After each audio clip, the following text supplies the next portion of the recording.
buko yung bundok. There's a 6-minute slowdown in 3 kilometers. You're still on the fastest route.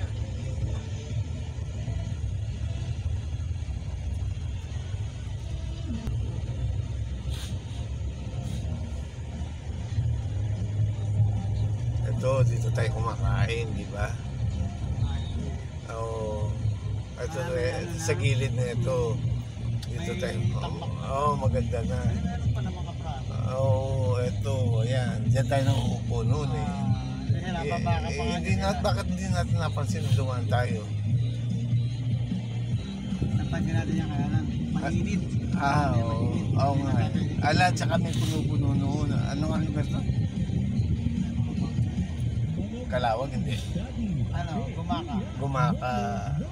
Tama. Ayun, ang ganda ng kainan.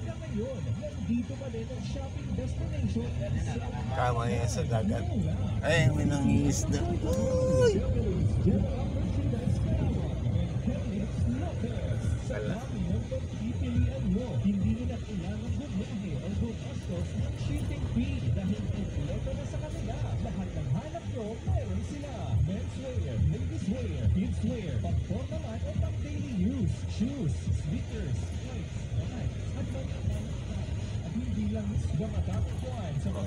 Mango tree, langka, ayan, mango, may flower na mango.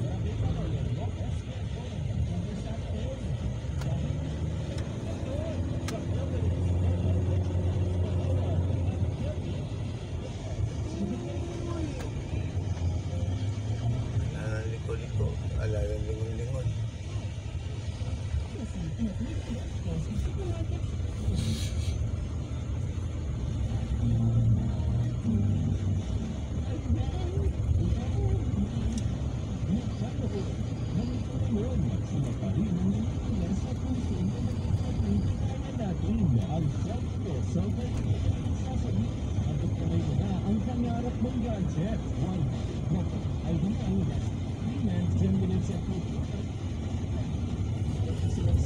Sa Kanyugan, meron pa ba kayo lupa sa likuran na para mag-garden? Wala.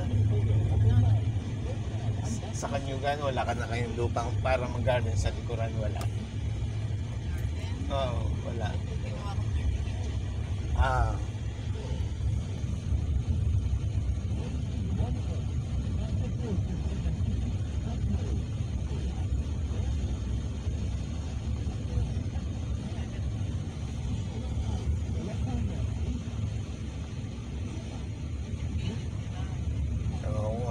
Lalo naman doon, at least meron pa kayong abraso sa harapan ngayon eh.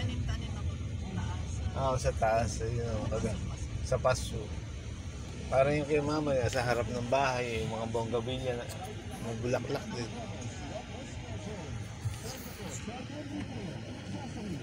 Ganyan ang gusto ko, meron ganyan sa taas.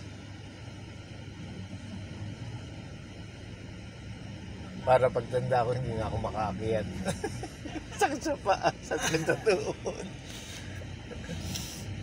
Ngayon lang, kasi nga, hindi namin naagahan ng pagpapagawa. Sana matagal na eh. Mali ang ano namin.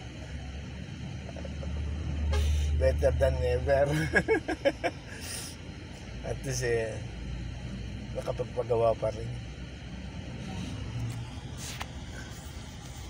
Kasi si Harvey, magpapakasal daw.